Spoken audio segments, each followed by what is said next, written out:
Hello everybody, welcome back to this channel. मैं हूँ आकाश विमल. How you guys doing? I am back with another video और मेरे साथ है मेरे भाई साहब यहाँ पर. हमारा जैकी बॉय ये अभी सोकर उठा है और जैसे ही ये सोकर उठता है उसे बहुत ज़्यादा भूख लगती है, तो ये मेरे सारे काम खराब करना शुरू कर देता है इधर से उधर. So yes, आज का video is actually a story, एक कहानी है.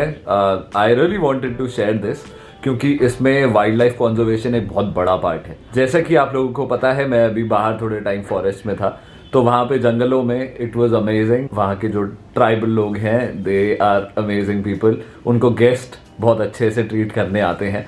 मतलब अगर अच्छी किस्मत है आपकी तो you will get a good treatment over there. बाकी तो हाँ, आपको सेफ रहना होता है और ये सब कुछ आप पर है. हम सब लोगों को लगता है कि हम वाइल्ड लाइफ कंजर्वेशन के सारे एस्पेक्ट्स जान गए हैं बहुत अच्छे से. हम उनका बिहेवियर जान गए हैं बहुत अच्छे से. आई am very much into wild life behaviour. तो हम लोगों को ऐसा लगता है कि हमें सब पता है, बट एक्चुअली में बहुत डिफरेंट चीज़ें हैं दुनिया में. ऐसी ही काफ़ी सारी कहानियाँ आपके सामने आती हैं जब आप ऐसे अलग जंगलों में जाके रहते हो या फिर उन लोगों के साथ रहते हो जो कि नेचर को बहुत ज़्यादा नज़दीक से जीते हैं रोज़. उनकी लाइफ का एक बहुत बड़ा पार्ट होता है नेचर. और ऐसी ही कुछ जगह मैं था जहां पर प्रॉपर को एग्जिस्टेंस देखने के लिए मिलता है. And I am very lucky to see this. So yes, let's start this.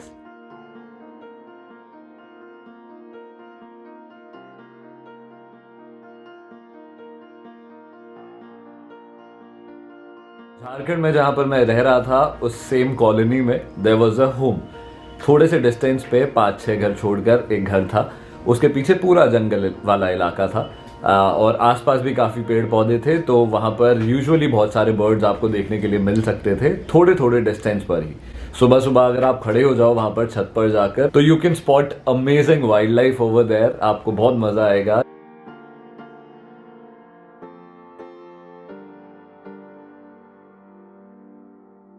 मैंने सुना था वहाँ पर बहुत सारी फॉक्सेस रहती हैं. जैकल्स तो बहुत कॉमनली मिलते हैं पर फॉक्सेस इतनी ज़्यादा कॉमन नहीं रही हैं अब. सो येस, यू कैन सी यहाँ पर इन दिस बुक आप काफ़ी अलग अलग तरीके की जो हमारे इंडिया में फॉक्सेस होती हैं वो देख सकते हो. This is Tibetan sand fox and you can see this one looks very good. मैं आपको पहले ही बता दूं, मैं गूगल का रेफरेंस इसलिए नहीं दे रहा हूं क्योंकि बहुत ज़्यादा कन्फ्यूजन है कुछ चीज़ों में ना. लोगों ने कुछ गलत इन्फॉर्मेशन डाली हुई है.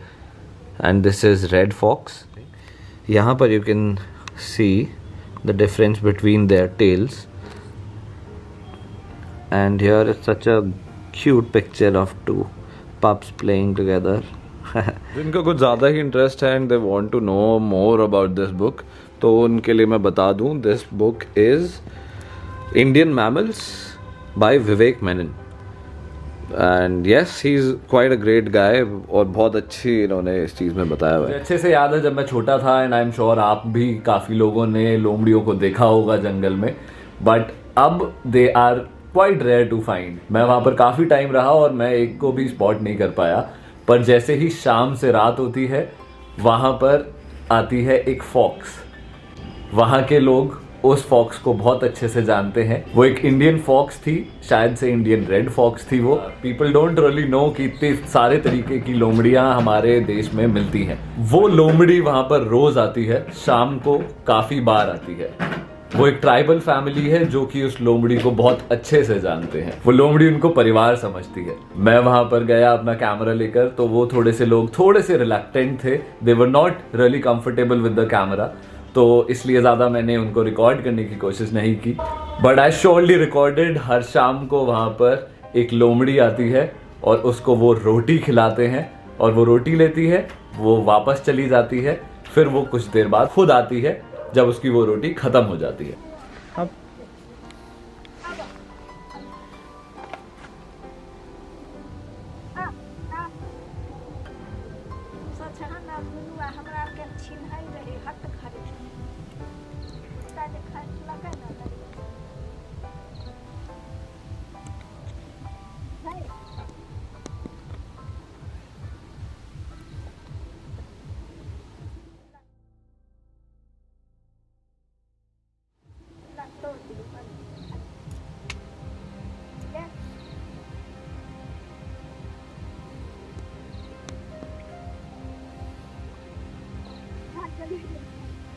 जैसे ही उसकी रोटी खत्म हो जाती है वो फिर से आ जाती है और वो लोग उसको एक और रोटी दे देते हैं। और इसी तरह वो पूरी रात 7 8 9 रोटियां खाती है। वहां पर जो लेडी है मैं उनकी बहुत इज्जत करता हूँ, ये देखकर तो मेरे को यकीन ही नहीं हुआ। मैं जब उनके पास गया तो उन्होंने मुझे बताया कि वो पूरे परिवार में 4 लोमड़ियां हैं और उसमें से 2 फीमेल्स हैं जो कि एक साथ आती हैं और 2 फीमेल्स हैं जो कि बाद में आती हैं। 4 से 5 साल हो गए उनको और वो लोमड़ियों को खाना देते हुए आ रहे हैं। इंडियन फॉक्स का ये बिहेवियर देखना was very surprising for me. फिर मुझे पता लगा वहां के लोगों के लिए ये काफी नॉर्मल है, क्योंकि वहां पर जितने भी कॉलोनी में जितने भी घर हैं जंगल के पास, उन सबों के पास लोमड़ियां आती हैं नजर। और वो शाम को जब रात होने वाली होती है तब आती हैं, क्योंकि कुत्ते उस टाइम नहीं होते हैं, ऐसा उनका कहना था। उन लोगों ने मुझे बताया कि लोमड़ियां काफी ज्यादा डरती हैं जब ऐसे कुत्ते आ जाते हैं। हमारे स्ट्रे डॉग्स की वजह से काफी ज्यादा उनकी पॉपुलेशन थोड़ी चैलेंज हो रही है, तो इस वजह से अभी वो कम देखने के लिए मिलती हैं। And that is why they are very shy creatures. कभी लोमड़ियां खुले में नहीं रहती, वो डर के रहती हैं। They are very sweet creatures. Indian fox religiously भी बहुत अच्छा एक जानवर माना जाता है। मुझे वहां के लोगों ने बताया कि उनकी हर पूजा में सबसे पहला जो चढ़ावा होता है वो अपने घर के पीछे जंगल में ऐसे डाल कर आते हैं, और जहां पर वो देखते हैं रात को लोमड़ियां आती हैं और उसको खाती हैं, तो वो लोमड़ियों को खाना चढ़ाते हैं। मेरे हिसाब से फॉक्सेस वहां पर इतनी अच्छी इसलिए हैं अभी भी क्योंकि उनका पेट भर रहा है अच्छे से। And I would say this is को एग्जिस्टेंस। यस ऑफ कोर्स आपको कोई वाइल्ड लाइफ को ऐसे डिस्टर्ब करके फीड नहीं करना चाहिए, पर ये बहुत जनरेशन से चला आ रहा है और ये वहां के लोगों का एक रूल है कि पूजा में सबसे पहली भेंट हम लोमड़ियों को चढ़ाएंगे। उन्होंने मुझे बताया कि 4 से 5 साल पहले जब उनके पास सिर्फ एक फॉक्स आती थी खाना खाने, तो एक टाइम आया था जब वो प्रेग्नेंट थी and she could see the bulge, उसका पेट ऐसे मोटा हुआ था। तो उस टाइम उनका कहना था कि वो उस टाइम ज्यादा रोटी उसको खिलाती थी क्योंकि वो प्रेग्नेंट थी। और उसके एक टाइम बाद उनको दिखा कि उसके बच्चे हो गए हैं, क्योंकि उसके मैमरी ग्लैंड्स बहुत ज्यादा बड़े थे। फिर उसके बाद उसके बच्चों ने आना स्टार्ट कर दिया। And I don't really know, हो सकता है उससे पहले की जनरेशन किसी और घरों के पास जाकर खाना खाती हो। रोज वहां की इंडियन फॉक्सेस अपना पेट भरने के लिए कुत्तों से थोड़ा बचते हुए वहां पे रोटियों से अपना पेट भरती हैं, क्योंकि ज्यादा उनको शिकार अब नहीं मिल पाता है, क्योंकि कंपटीशन बहुत ज्यादा हो गया है उनके लिए भी जंगलों में, क्योंकि इंसान वहां पर बहुत बड़ा शिकारी है।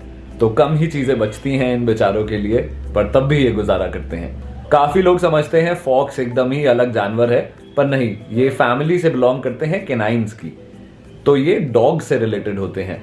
काफी लोग हैं जो इनको एज पेट्स रखते हैं। काफी जगहों पर ये स्ट्रेज भी माने जाते हैं, रेबीज भी कैरी कर सकते हैं ये। इंडिया में it is illegal to have any Indian species. आप कुछ भी भारतीय जो वाइल्ड लाइफ है, आप उसमें से कोई भी जानवर अपने घर में नहीं रख सकते, ना उसमें डील कर सकते।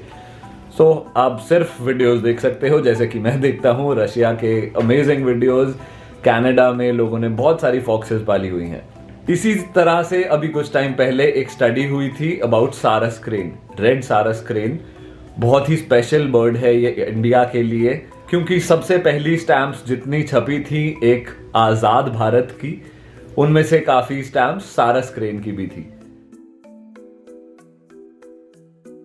ये एक प्यार का प्रतीक माना जाता है इस पक्षी को, क्योंकि जो मेल और फीमेल होते हैं उनमें से अगर किसी की बाय चांस डेथ हो जाती है तो दूसरा जो उसका पेयर है, जो कपल है, वो डिप्रेशन में आ जाता है, और इतना ज्यादा डिप्रेशन में आ जाता है कि उसकी डेथ हो जाती है।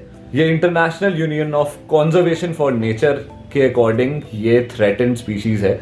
मतलब कि इसके लिए अब इतनी जगह नहीं बची है जिस तरीके की पहले वाटरवेज हुआ करते थे। पानी के आसपास आपको देखने के लिए काफी पक्षी मिल सकता है। बहुत बड़ा पक्षी होता है ये, and they are amazing parents. तो ये बर्ड काफी ज्यादा बुरी हालात में थी और इनके नंबर्स काफी ज्यादा गिर गए थे। तो कुछ टाइम पहले एक स्टडी हुई थी जिसमें ये पता लगा कि इनकी पॉपुलेशन अब काफी ज्यादा सुधर गई है। जैसे ये पहले थे उतनी तो नहीं, पर हाँ काफी हद तक इनकी इंक्रीज हुई है, और ये सिर्फ पॉसिबल हो पाया है किसानों की वजह से। तो मेरा बैकग्राउंड है यूपी से। जब मैं छोटा था I use to see these birds. मैं अपने पेरेंट्स के साथ, मम्मी पापा के साथ ऐसे खड़े होकर इन पक्षियों को देखा करता था। They use to have good families, और यूपी में इनके नंबर्स बहुत ज़्यादा अच्छे हैं क्योंकि वहाँ के किसान, मैं भी एक किसान फैमिली से बिलोंग करता हूँ, तो वहाँ के किसान इनके साथ जीना सीख गए हैं।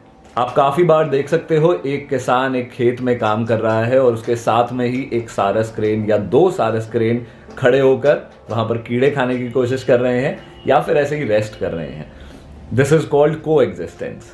ये वो वाला को एग्जिस्टेंस है जो कि हमें नेचुरली देखने के लिए आसपास शहरों में कम ही मिलता है, but this is very beautiful. और काफ़ी सारी ऐसी स्पीशीज हैं जो कि सिर्फ को एग्जिस्टेंस की वजह से बची हुई हैं। लोग उनको थोड़ा सा हटा देते हैं क्योंकि कंस्ट्रक्शन बहुत ज़्यादा होता है, उनको ज़्यादा डिस्टर्बेंस नहीं पसंद होता, इसलिए वो ऐसे इलाकों में रहती हैं जहाँ पर इंसान काफ़ी ज़्यादा कम है।